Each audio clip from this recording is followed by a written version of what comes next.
So here is our current setup.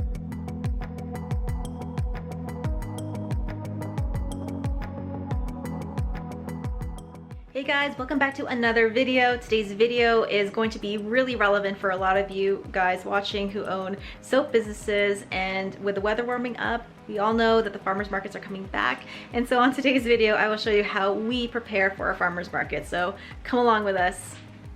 So our market is tomorrow, and we have all of our products here that we need to prepare. We need to wrap these bath bombs.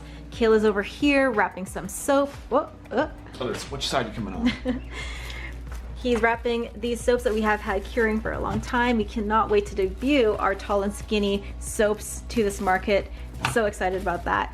But the first step in preparing for a market is preparing our inventory, and we like to have our soaps and bath bombs fully wrapped, and we use biodegradable film here for Quench. So that's really what we're doing right now, is building up our inventory for markets. I get asked the question all the time, how much product should I bring to a market? And my answer to that is, if you have the product, try to bring as much as you can, at least in the beginning, because you really don't know how busy it's going to be, how much you're going to sell. Each market is so different. So unless you're there every week, which I do recommend, if you're able to, you should go every week. Even if your first couple weeks are super slow and you barely sell anything, stick it out, because the longer you're there, the more people will come and buy from you. I promise. That is exactly how we started. It was extremely slow. So in the very beginning, bring as much as you can, because if it's not there with you in your booth, then you can't sell it. So that is my advice for that. For us, because we have been going to the market now for about 2 years, we're gonna bring as much as we can. We have a lot of bath bombs that we wanna sell, we have a lot of soap that we wanna sell, and we're also going to bring our sugar scrubs, our body butters, our body lotions, all of it, as much as we can. And because we are coming back to the market after not being there for a while, we're expecting to sell quite a bit, and hopefully the weather is going to cooperate with us. Right, Kale? Yeah, and also get your body butter while you can, because as it warms up and gets hotter, that's a product we are not going to have at our table very much longer. Yeah, that's another question that I actually get asked a lot too, is how do you keep your body butters from melting when you're vending outside in the summer heat? And the easy answer to that is we just don't. We don't like to have our product damaged, and if you have body butter sitting out in the sun, even if it's not in the direct sunlight, it will melt. And as for selling body butters online on our website, we actually pull that product from our website from, I think, our cutoff date sometime soon. Sometime in May, all the way to the end of summer into fall. And once the cooler weather comes around, then we start to bring it back to our website and start shipping it again. And I know that there are people out there that formulate their body butter so that they don't melt. For us, we prefer to keep our recipe the way it is and just not have it available when it's too hot to ship. It keeps things simple, and we really like the texture of our body butters, and we don't really want to change it. And when the hot weather comes, we offer a lotion, which is much easier to ship because it doesn't melt quite like a body butter does. It's a lot more stable. And if you are going to the markets, one thing you will definitely need is something to be able to carry your product from point A to point B safely and securely, and that's where these guys come in. These long flat totes that you can get from anywhere. I think we got this from Walmart. Did we get this from Walmart? Probably. Walmart, Canadian Tire. I don't know, that thing looks pretty old. Maybe we just picked that up somewhere. You can literally find this at any home goods store, or a version of this. And we really like these types of tubs because they're secure. These ones snap shut, so it's extra secure, and they really help protect our soap from anything that could happen to it. And we like the flat structure because we're able to stack these guys one on top of another, and they're an awesome way to make a really great use of the space in our car. So I highly recommend getting a few of these guys.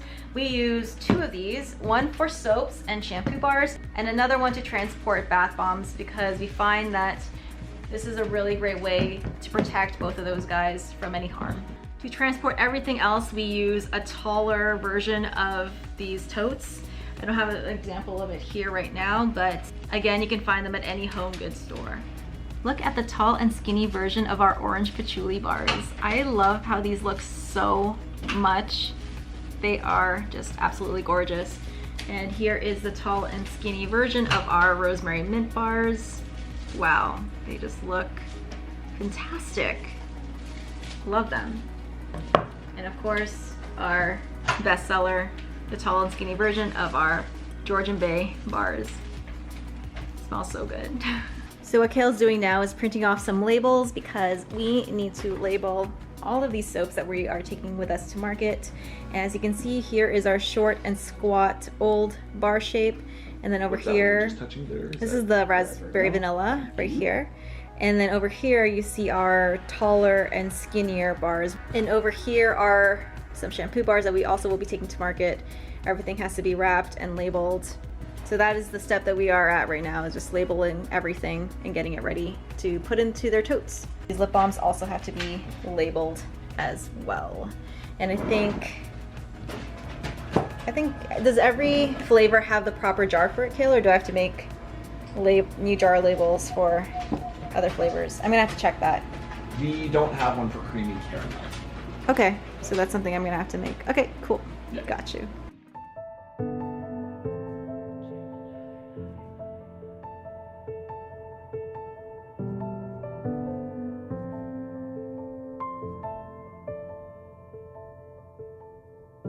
Floating, weightless, under seas,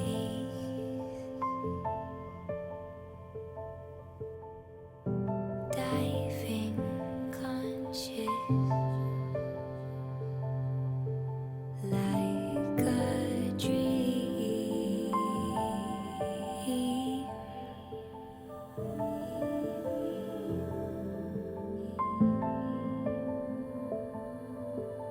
You and me.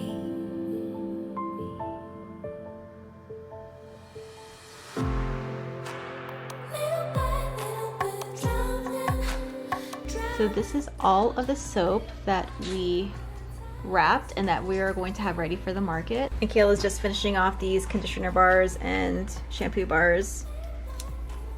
And then we have to wrap up these bath bombs still, and then after that we should be able to start putting things into their totes.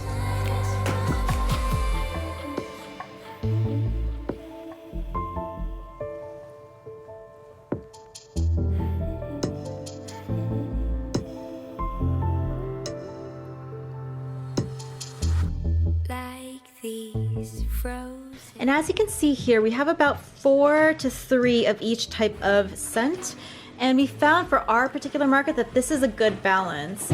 And we have gone home with the majority of our soaps in this tote. We've gone home with barely any. It really differs from market to market, so it could be hard to predict. And we have also our shampoo bars here with our conditioner bars.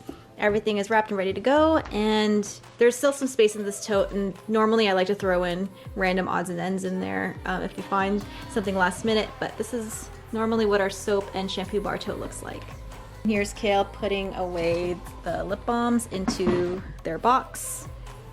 And because these are glass jars, we want them to be very secure, and that's why we like to put them into a thick corrugated box, especially when driving out to the farmer's market location. It's a bumpy road, so we want to keep these as protected as possible. And as you can see, we have a lot of lip balm flavors. I don't recommend having this many. This is just me trying to get rid of all of my flavor oils, but yeah, these are our lip balms, and these will go into this box. We'll close that, and then see how the flat tote allows us to stack things. That's perfect for market. For packaging stuff too. Kale's just adding some extra packaging now, just to make it extra secure so it's not rattling around in there as we're driving it to the market. So one thing that you absolutely need to have when you go to a market is a float of small bills and coins. Here we're in Canada, so we need to make sure we have lots of loonies and toonies as change. There's nothing worse than not having a float and having your first sale come in for the day and having them drop a 50 on you and they're only buying 1 bar of soap.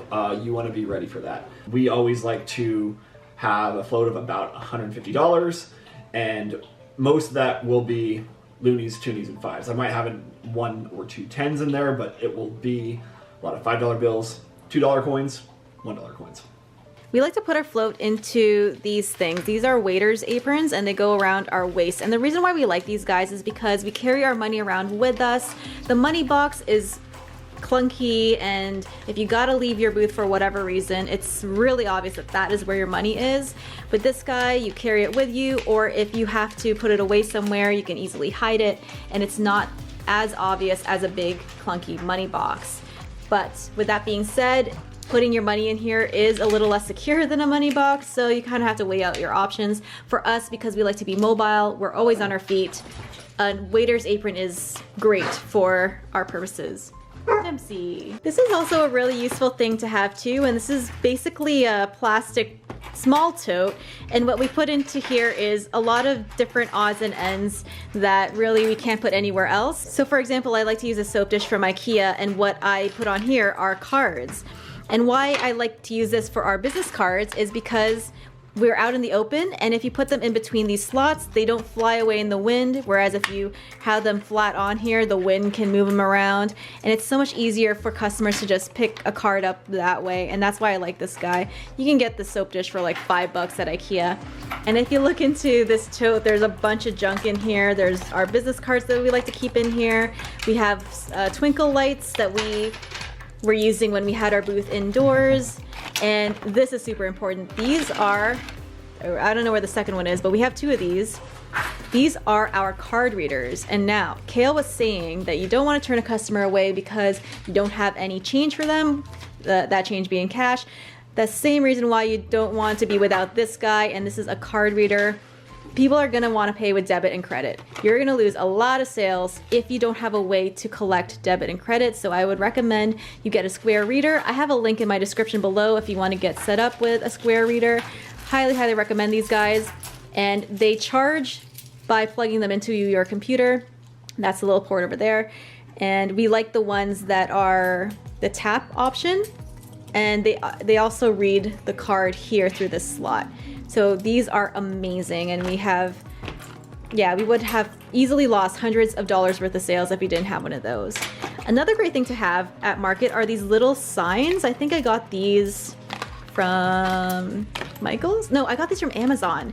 And these are chalkboard signs, and I write on these using chalk markers, and if I were to want to put different information on this guy, I would just have to paint over it with some chalk paint in order to rewrite something else on here. But these are so handy when you are vending at a market because you want your customer to know exactly how much your products are at a glance. You don't want to have to always be explaining to them how much lip balm is or how much a soap is. So these little guys are amazing to have at Market. And what else is in this guy? We got some hand sanitizer, which we like to put on our table. We also have these little stands, and these are really cute. Just put them on here, and you set your little chalkboard sign up like that, and it looks amazing. We got these guys from Amazon. I think it was like $20 for, I think, 20? I'm not sure. I'll try to find them and put a link down below, but these are so handy. But keep in mind that if you have this type of setup where it's a little stand with your chalkboard sign, this is not exactly windproof. You may get these little signs blown over by the wind. So the way we deal with that is we have this sticky tack, and this is what we use for emergencies. And if there is a wind blowing, we take a little bit of this tack and we will actually stick these guys right on our display shelves, which we also bring to Market, and I will show you that in a couple of minutes. But all of this stuff is small and there's really no better place to put it, so we just throw it all into this box, and it's such an awesome place to know where everything is. And Jiggy is playing around with the apron string. So I showed you those little signs inside earlier, but these are some big chalkboard signs, and these are great for displaying the prices of your bigger, more eye-catching products like our soaps and our bath bombs. And I got these all at Michael's, which is a Canadian craft store. And just like with the mini chalkboard signs, if you wanted to put any new information onto these guys, we would have to paint over this with black chalkboard paint, and that is what we have been doing. We've done that a few times now with these guys. And you can get also the chalk markers from Michael's.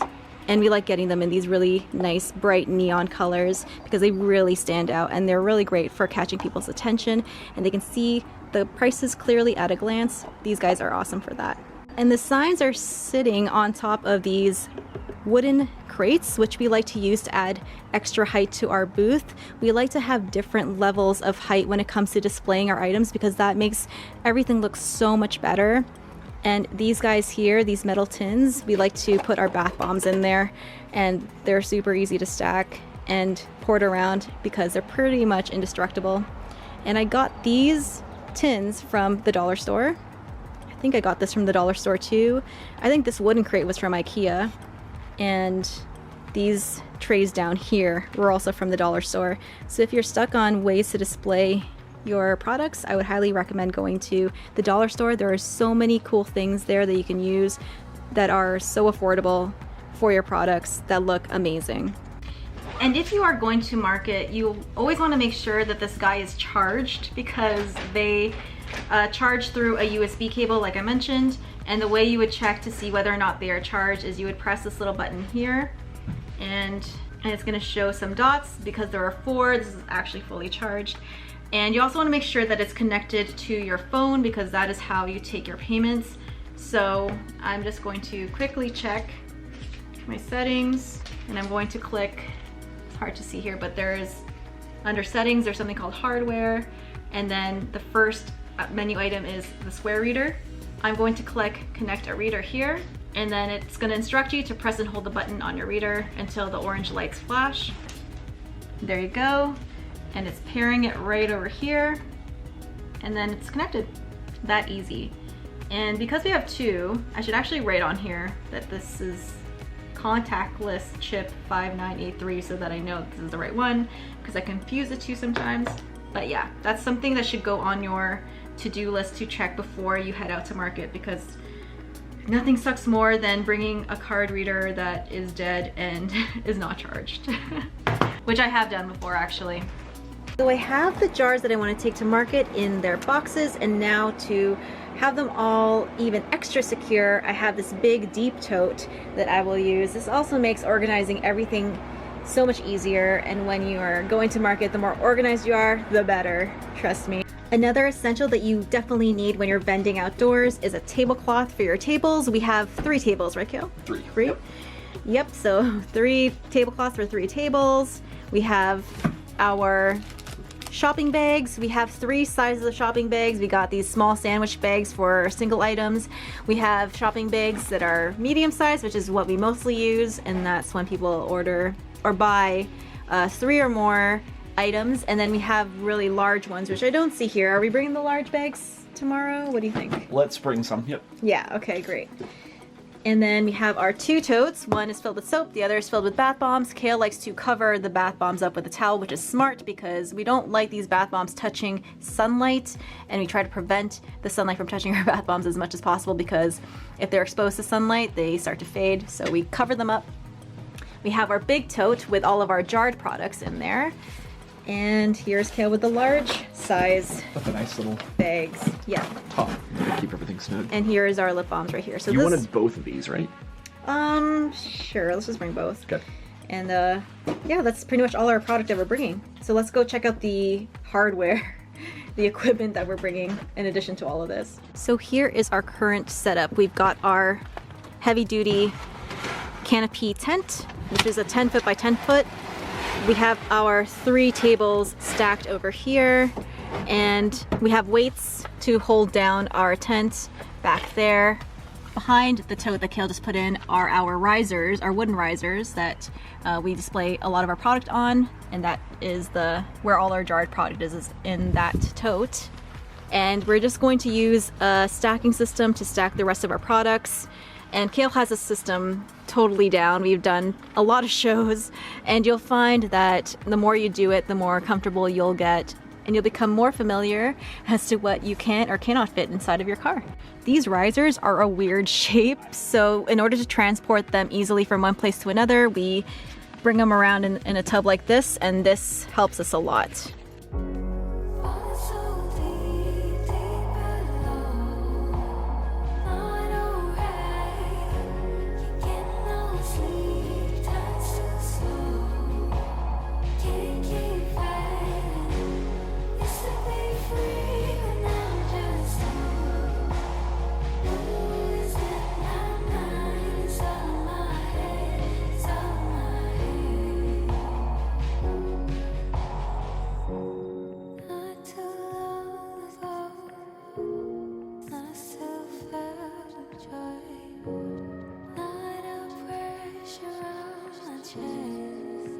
So that is it. That is how we prepare to go to a market. And as you can see, it is a lot of work. And that's something that you have to consider if you're wanting to include farmers markets as part of your income stream. For us, it is worth it. We make pretty good money when we go out to these farmers markets, and we love the connection that it has with our local community. There's nothing better than a farmers market than to get your brand and your company out there in front of the people that you actually live within a 10-mile radius of. So I highly recommend doing that, and it's a great way to get your products going and getting sold. And in the beginning, that kind of traction is so important if you're trying to motivate yourself to keep going. So if you can get yourself to a farmer's market, do so. If you like this kind of video, please leave a thumbs up. And until the next video, keep smiling, keep being awesome, and we will see you in the next one. And of course, keep making beautiful things. Bye, guys.